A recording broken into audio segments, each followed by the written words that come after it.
guys, and welcome back to my channel. We are back with another how to save money video, and in today's episode we are going to talk about how to afford living by yourself, aka how to save money to live by yourself. The first and most obvious one is probably save money. And what do I mean by this? So with save money, I mean if you're able to, it would be awesome if you could set like a certain amount of money aside each week or each month every time you get your paycheck. Even if it's just $20 a week, it adds up after a while. So it's just like either do it online, like a savings account, or you can just take a $20 bill and put it aside. I like to do that to have an emergency fund, which I'll be getting into in a sec. So it's always good to have extra money on the side. Speaking of saving money, you should have an emergency fund. What is an emergency fund? So, as the name says, emergencies. An emergency fund is pretty much just extra money you have for if there's any emergencies. Let's say your car breaks down, or you want to go to the movies, but you don't have the money. So you can just use that money to do that for extra expenses. It's just like having a little money to play around with instead of having to borrow money from someone, if that makes sense. We are going to talk about couponing and rebates. So, couponing is pretty simple if you watch TikTok, or you can also Google it. So how I coupon is I usually just go on TikTok and I write, let's say Walmart couponing this week, or you say Walgreens couponing this week, or Target couponing this week, and then you have people, creators that know how to coupon, just blur out their videos, and then you just follow step by step what they did, and you pray to God that you have the same coupons in your app. You pretty much just need the app and then click away, and that's how you actually save pretty good money.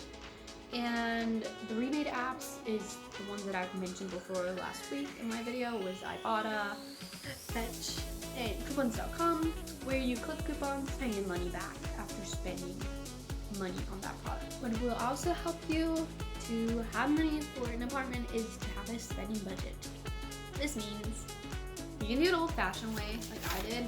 I have one right here, like this, just a list where it literally says what you need the money for and how much it's gonna be. It's always best to round it up a little higher so you have like a little extra airway just in case it's a little more expensive. Like I have my rent, then I have how much it costs, car and retirement, how much it costs, electricity, how much it costs, gas, how much it costs, and so on and so on. You have the internet, groceries, car insurance, mobile data, water bill, etc., etc. Then you just add it all up at the bottom, and then you know how much money you technically have left to spend on other things, or how much money you have to save on things. You should always write a shopping list. I mentioned that in my last video. It just helps you, purchase less impulsive stuff. If you, like, for example, go to the mall, either have a shopping list of what you want to buy, but I mean at the mall it's kind of hard because sometimes you see cute things, or have a spending budget in mind, like this is how much I'm allowed to spend today, and I'm not going to exceed this spending budget. Bless you. Speaking of spending budget, do not overspend. Only spend what you actually have. I've heard for so many people that spend more money because they're like, oh, I'm gonna get paid next week. Don't do that, because then next week you're gonna be screwed because you don't have all the money. And yes, we have another cat in the video because they love to be in my videos. This is my son Milo. Speaking of overspending, this usually has to do with credit cards. It is amazing to have credit cards because you can get like cash back, and it's also really good for your credit score. I used to hate credit cards, but now that I know how they view it work, I don't really that much.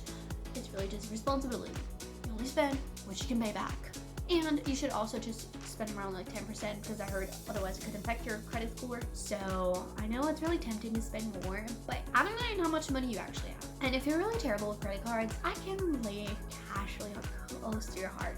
With cash, you actually know how much you have, and you can't overspend since that's the only thing you have in your hand. Another thing that helped me save money, and which is why I'm still at my job, is to live close to work.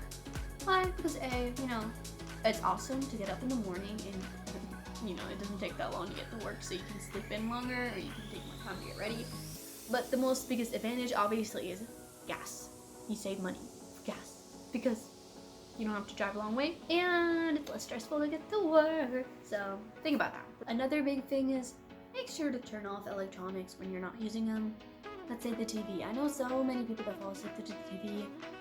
Maybe have like an automatic timer that turns off your TV so you don't have it on running all night, because it's gonna cost a bit of money here and there. Or let's say the lamps. If it's nice outside, just open up the curtains. Other thing is air conditioning.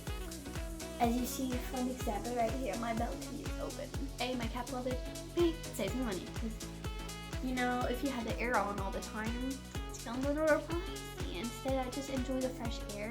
And if it gets too hot for me, I usually turn on the fan. Now, obviously, if it's like burning hot out there, I'm not gonna have the door open because I need to stay inside. But I'm just saying, if it's bearable, please just open the balcony or a window. Another thing that I feel like a lot of people forget about is thrift store shopping. The furniture in my bedroom, most of them besides my bed, are secondhand that I either got from Facebook Marketplace, which is always the trustiest thing because you never know what you get and you don't know who you're gonna meet. So if you ever do Facebook Marketplace, please always have someone doing you and try to do cash only. And second, thrift stores, because some of them have really nice things. I love my furniture that I got from there. There's obviously some things that you shouldn't buy secondhand. Like I personally don't really like jewelry secondhand because I think it's kind of gross, but that's a personal preference. Kitchenware is pretty cool. If you clean it, obviously, it's not gonna be like gross someone use it, but it's cheaper than buying it somewhere else. And another thing that I can like to your heart is Ross has pretty nice like glasses. I think I got my glasses from Ross and it was like $1 something, or you can also go to the dollar store. They have these really cute bowls that were only $1.25 before taxes, obviously, but and they've lasted me for 2 years. I didn't think they're gonna last that long, and the color's still on it, and you can put it in the dishwasher, so I think they fancy for only $1.25, you know. My last tip of the day is it is cheaper to cook at home than to keep going out to eat, because it does add up after a while. And the cool thing is you can have leftovers too. Only thing that sucks is you have to do the dishes. So that's the end of this video. Am I a little cringy? Maybe. But thank you for watching it either way, and I hope these tips kind of help you. And if you already live by yourself, maybe if you want to hit some more tips on the bottom, you know that's why there's a comment section, so feel free to do that, or if you have any questions, you can do that too. Well, anyways, have a great day. Bye.